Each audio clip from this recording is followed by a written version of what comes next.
Hey guys, over the last few years I've done a lot of Streamlight videos. I'm a big fan of their product.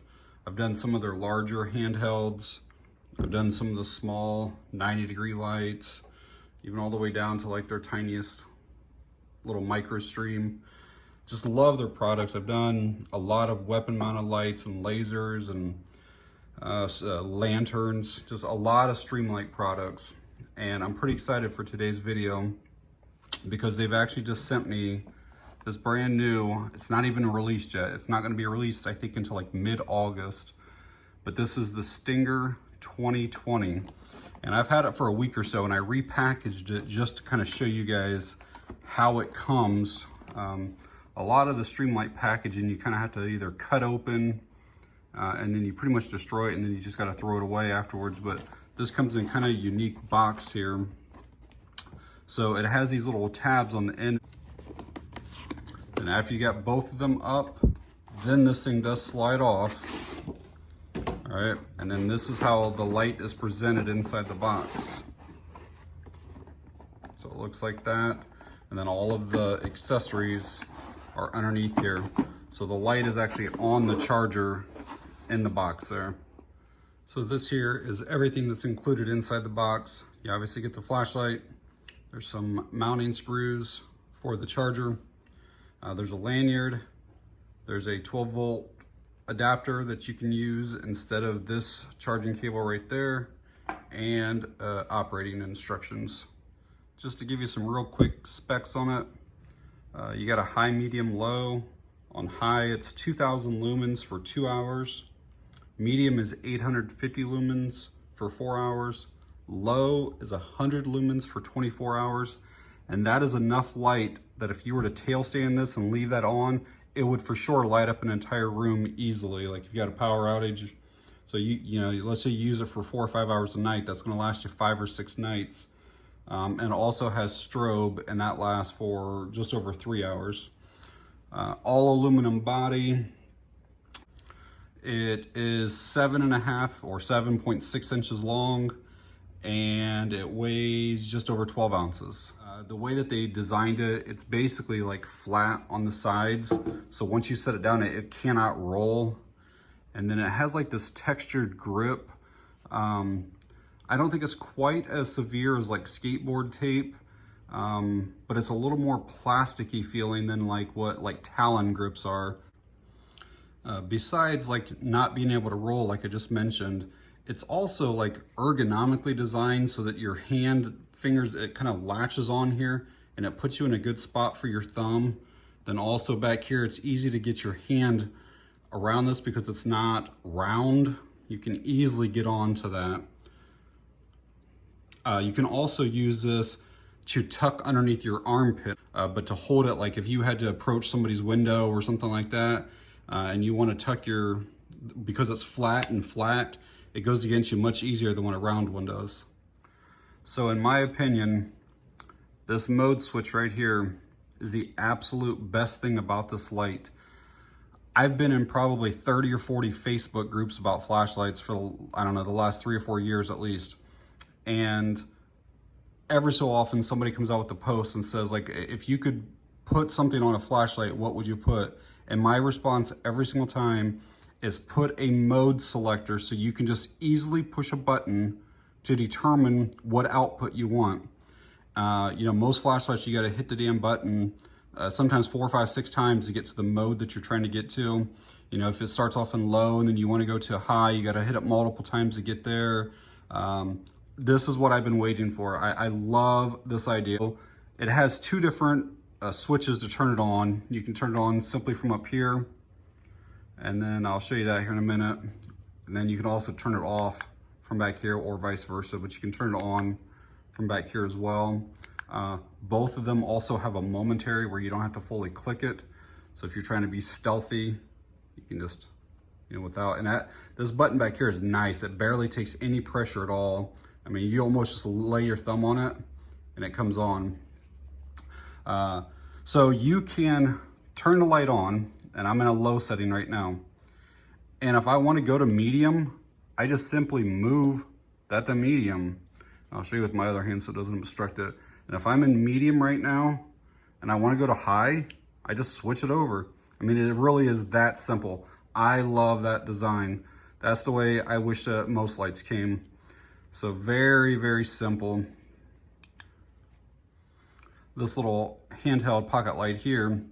So if I turn it on and I'm in low and I want to go to high, I have to hit this back here multiple times to get to it. And if you miss it, like if you hit too fast, then you got to go back through them again. So I dislike that on some of these lights. Whereas like on the Streamlight, if I'm on low, I don't even have to stop at medium. I can just flip it right over to high immediately. You know, you don't have to stop at that in between. You can just one flip and you're at high. I love that feature. So this green light that comes on, when we turn that on, it stays on, I don't know, for like 5 seconds or something. That is a battery level indicator.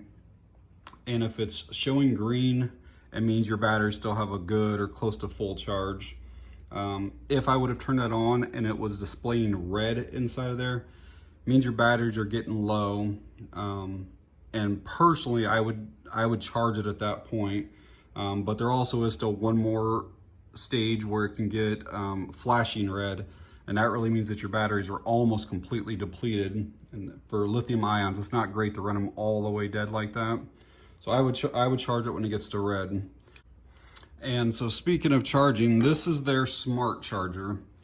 You can wall mount it, but you don't have to. Right now I have the micro USB plugged into there, but you can see the other port on the bottom, and that is to use this like in your car, like such as police officers or fire rescue, stuff like that, that they can charge that via 12 volt. I will say it's a little bit awkward putting this in. You have to put it in kind of like on the thin side of the barrel, and then you kind of like slide it down. Let me show you this before I do it. There's like this triangle right here, and those spots on the triangle have to line up with those two dots right there. And you can't just press it in. So you have to start up kind of high at this weird kind of angle, and then you pull it fairly firmly. And I think, yeah, right there, I got it in. So now this part here is below that, and so it's kind of locked in there. This little light right here, if it were charging, the light stays a steady red. Once it gets charged, then it starts pulsing. I kind of feel like that should be different. I feel like it should be blinking when it's charging or something. I don't know. It seemed kind of weird. It seemed backwards of what's normal. But it works exactly as they tell you it should. It's steady when charging, blinking when done, but they stay red each time. It's not like it turns green or anything like that. It's always red. And then the same thing, to take it back out, you kind of have to pull away here and then slide it back up that way. So a little bit awkward on that.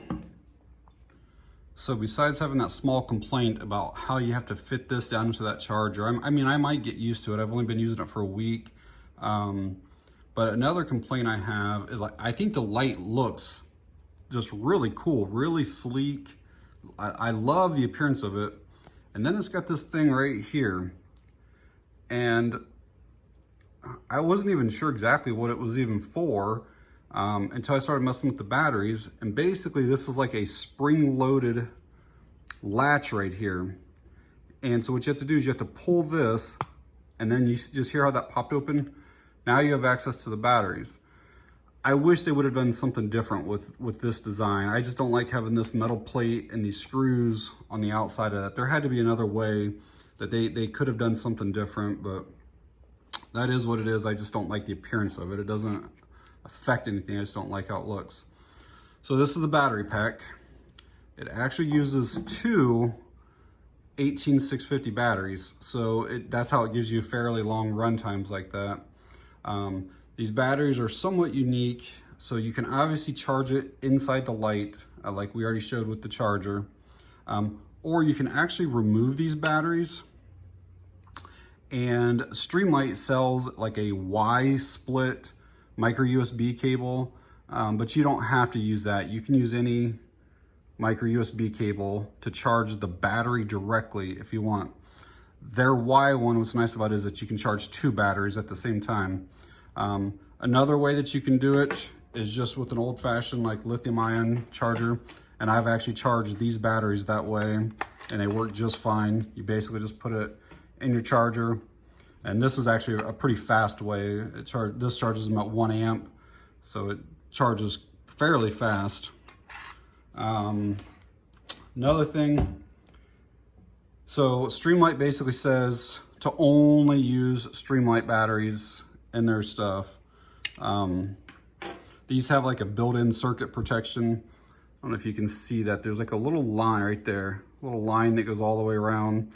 It prevents like overcharging and stuff like that.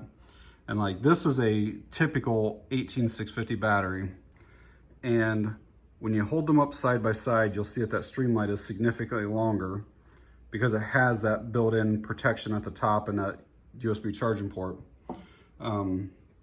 Like these batteries here, another 18650. These are designed to be charged inside of the flashlight that they come with. And when you hold them up, let's see, they are pretty close to the same length. The Streamlight might be a couple millimeters longer, but pretty close to the same length. And so if you take these from some other brand, put them in there, put them in the flashlight, you will see that the flashlight works just fine. You do not have to use the Streamlight batteries. And I've used these other brand in here multiple times without any issues at all already this last week. So they do work just fine. Besides that low, medium, high, I also said it has strobe. It is, I'm not gonna say it's tough to get to it, but it's a little bit different. Basically it says it's a double press of the switch. And you would think that if you press and press, it would come on, but it doesn't. So what you have to do is you have to fully click it on, click it off, fully click it back on, and then you'll get it.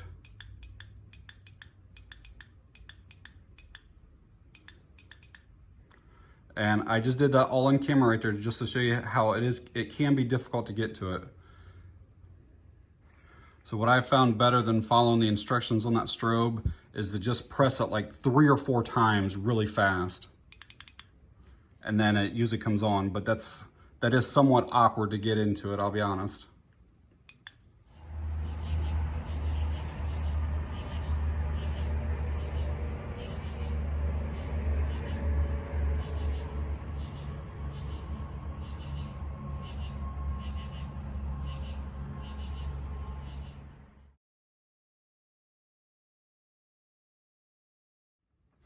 You know, so overall, I have a little pet peeve with that charging. That's just not my thing. I don't know. I don't really like that. I don't really like how this little plate is added on here. I wish that the design was better on that. And it can be somewhat tricky to get into your strobe. Again, mostly pet peeves, and the strobe is just like an extra hit. So I can kind of get past that too.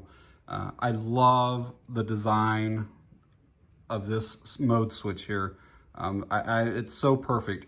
The light is balanced really well. It's insanely bright at that 2000 lumens. It runs forever on the low setting. So overall, it's a fantastic light, and I would definitely highly recommend it. I'm just nitpicky on so many things because I have, 300 flashlights. I think this is going to be available August 16th, 17th, somewhere in that area. And I think it's going to be around $140. And I do believe that it's going to be worth it. I think for any type of law enforcement, I think for like fire and rescue, maybe even hunting and camping, it might be a little pricey for just a standard homeowner to want, but it is a nice light and I would definitely recommend it. All right, guys, that's it on this one. Thanks for watching. I appreciate it.